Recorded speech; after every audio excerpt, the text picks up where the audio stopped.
Hello, YouTube. My name is Mariah. I hope everybody had a great week since my last video. Actually, today I have something prepared to talk about. Woohoo! Today I'm going to talk about being transgender. Not because anybody suggested it. And oh, by the way, if you feel like making a suggestion, in my last video I said, oh, just the YouTube comments, but I realized that is limiting people. Some people only watch from Facebook. So, what I'd like to say is if you want to make a Facebook comment suggesting things for me to do in these videos as well, feel free. As you can see, I've painted my nails a very pretty bright red, and I chose this shirt to wear in this video just because I haven't worn this shirt in a while and I like it. Anyway, yeah, this video may come in two parts, two or more, I don't know. I don't know how long this rant is gonna be, but, yeah, be prepared for it to come in more than one part, like my Art Room Rambles, duo of videos.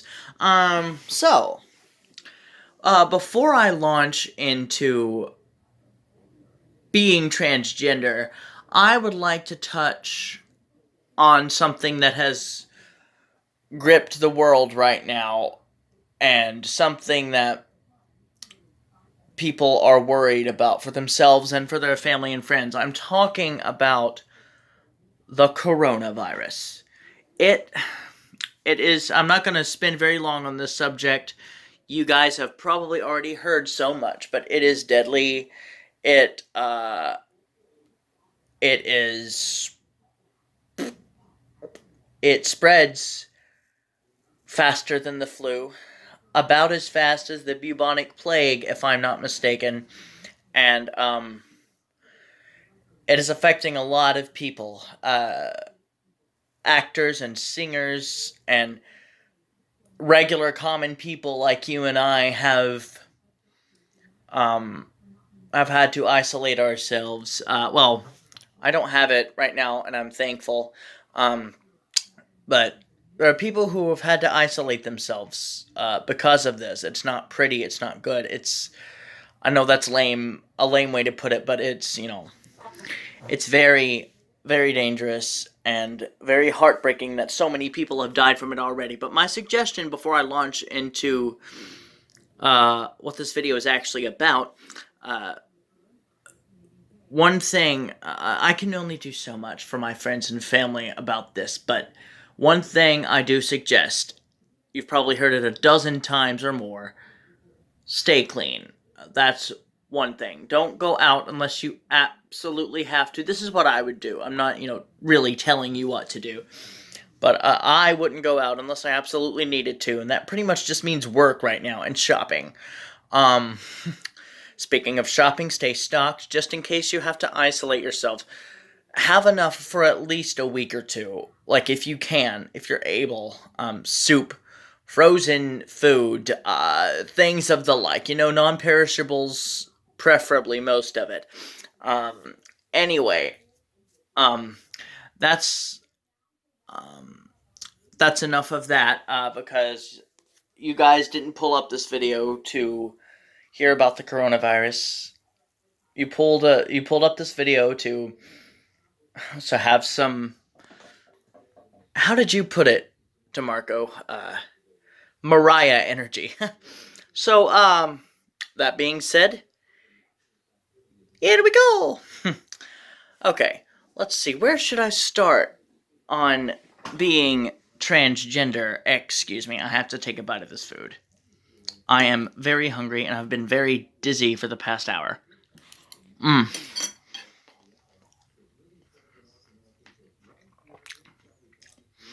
Let's see what I got. It's quiche. My roommate made it, and he's a wonderful cook. Anyway, the lid on my milk jar won't open. Hold on. I don't need to set my phone down. Where should I start about being transgender? I'll start on how I found out I was transgender. Let's start there.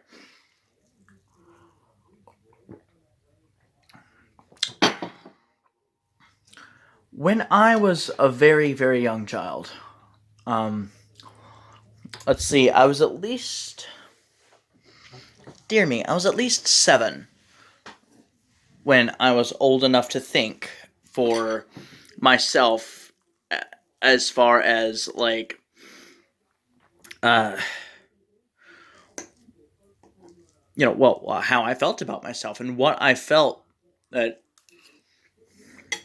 I was and could be. Yeah, I was about 7. That was the age when I began to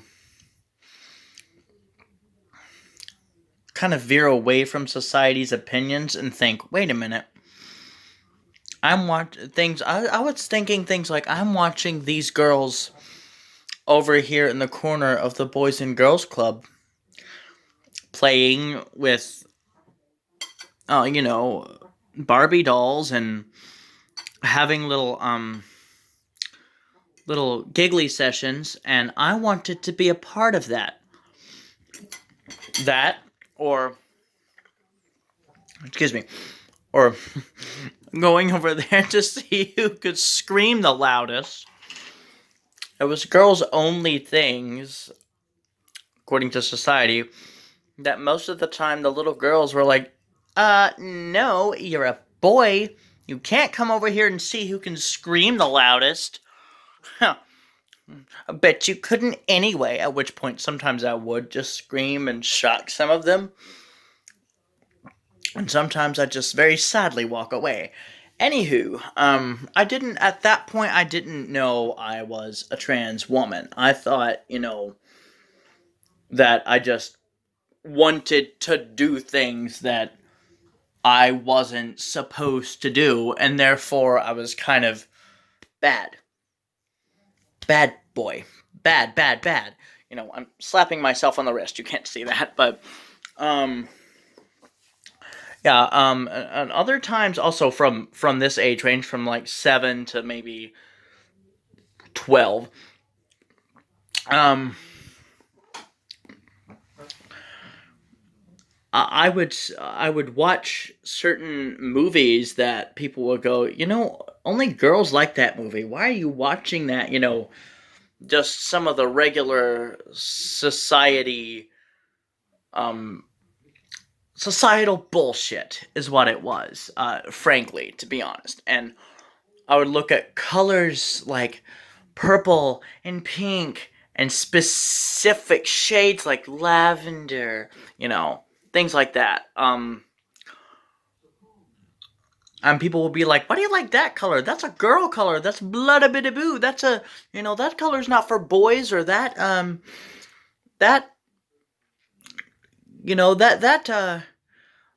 little line in this children's song that we're learning in music class is supposed to be for the girls to do. You come over here with the boys and do it, okay?" Anyway, um, that's uh, you know.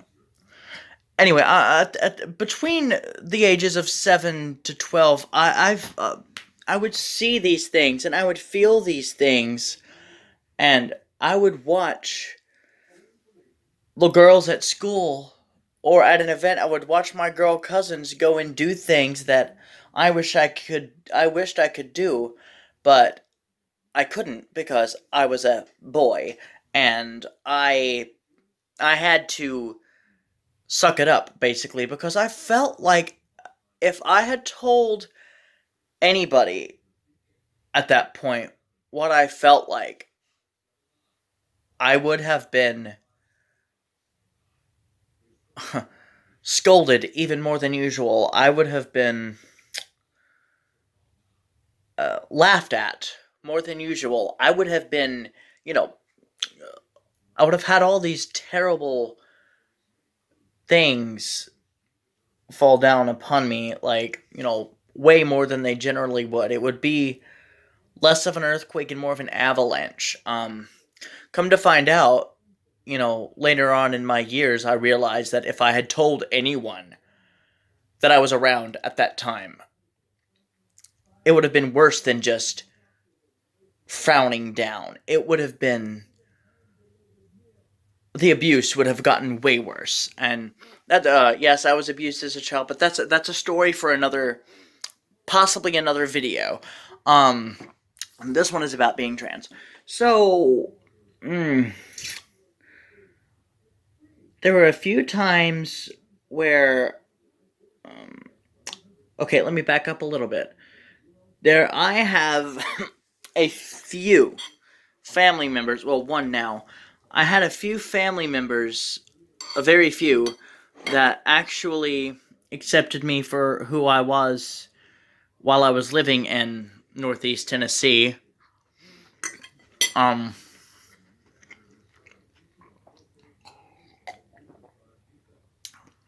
actually kind of understood me and, just saw me as me. And I dare say that these two people were the only two in this family who genuinely loved me. Those were my grandmother, Alice, and my brother, Caleb. Caleb is still alive. Grandmother Alice died, a while back. Anyway,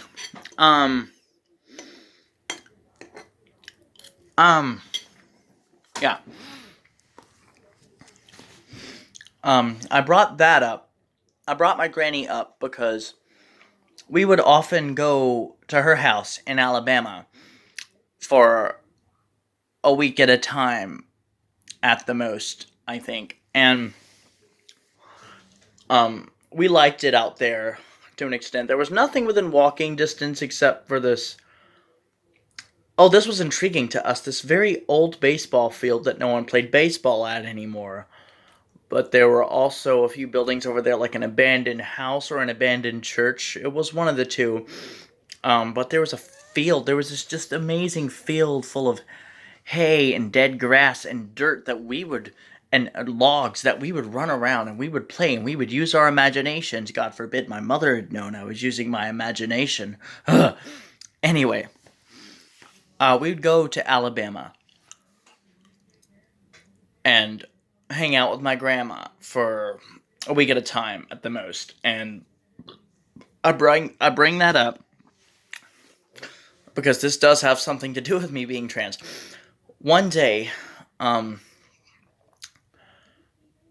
Caleb and I were staying with Granny Alice, and I don't remember what we were doing. I think we were in the living room watching Barney while she was outside in her garden. I got up to go to the bathroom, and I stayed in there for a while. So long that eventually my brother Caleb came and knocked on the bathroom door and asked me if I was all right. And my response was a random shout. No words, just a random shout. Not go away, not leave me alone. Just flat out, ah! So he got very concerned.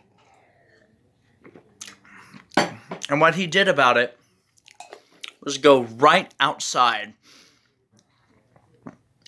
to Granny Alice, who was in her garden, and came back with her, and she knocked on the door. Bless her heart, God rest her soul. And she said something along the lines of, "You okay in there, baby?" And I was like, "No, I'm not okay." And she was, she got a little concerned there. She was like, "Unlock the door, baby." She was like, "What's wrong? Let me come in, honey." So what I did, of course, was not unlock the door. So she got a little frustrated. She was like, "Now open the door now." And I was like, no. And she was like, what? you know, she was like, what did you say to me? So she banged on it was one of those thin wooden doors, very old door, very old house. She banged on it and it burst open off the chain and everything. And excuse me, warning, what I'm about to say is very, very sensitive, and it's very, it's bordering, it's almost violent. It it references self-harm. So if you don't want to hear that, click off of this video right now. Okay. So she she burst the door open, and for a second she and Caleb just stood there staring at me, and I stood staring right back at them. I was completely naked with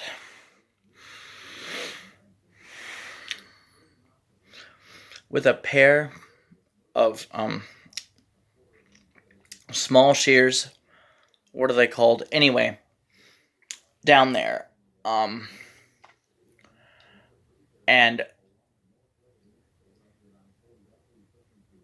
Caleb had the sense to go knock them out of my hand, and she had the concern to scoop me up. She wasn't even angry at this point anymore for me telling her no.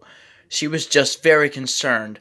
So she scooped me up, took me, you know, to the bedroom Caleb and I were sleeping in, sat me down on the bed, gave me a Sprite and a bowl of ice cream, and said, "What were you about to do?" Um, I told her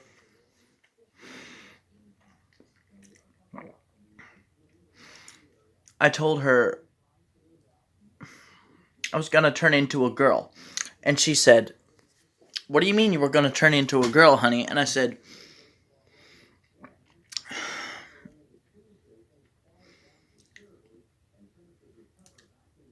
"I don't want to be a boy." I said, "I like everything the girls do. I want to join in all the fun the girls have. I want to play with Barbie dolls, and I really like the way girls look down there. Better than I want to look like that down there. I don't want this. Why do I have this?" And I actually said, "Why do I have a wee wee?" So, at this incident, by the way, I wasn't 7 in this particular incident. This was like I was maybe 10. Um, so I said, so she just sat there for a minute, hand over her mouth, and I thought I was going to be smacked.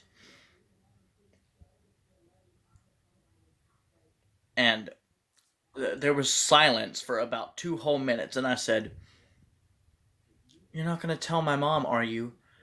And she reached out so fast that I thought she was going to smack me.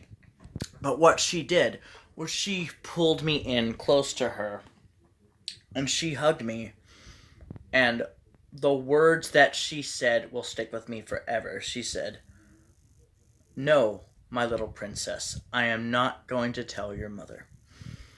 And excuse me, I those words have stuck with me for a long, long time.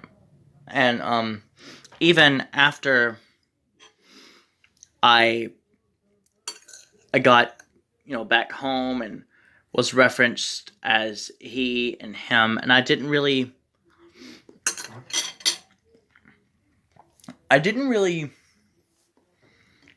see anything at the time one way or the other about being called he him, because I thought my grandmother said "my little princess" to, calm me down and make me, you know, make me feel better, which she did. And I'm running out of time on this part of the video, by the way, but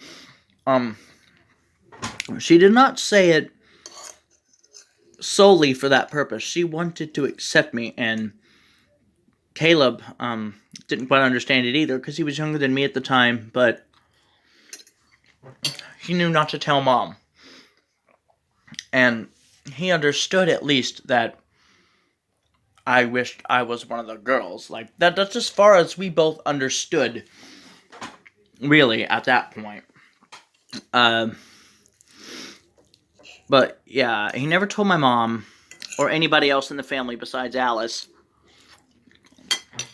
because we had heard the way they talked about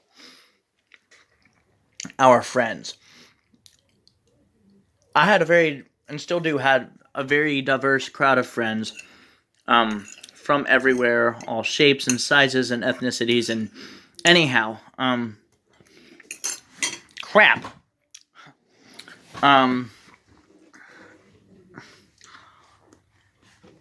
Hold up. Drop my food. That about wraps it up for part 1 of this video. I'm going to go ahead and begin part 2. So, until next time, in about 5 minutes, this is Mariah Harper, signing out. Continuation of the story in part 2.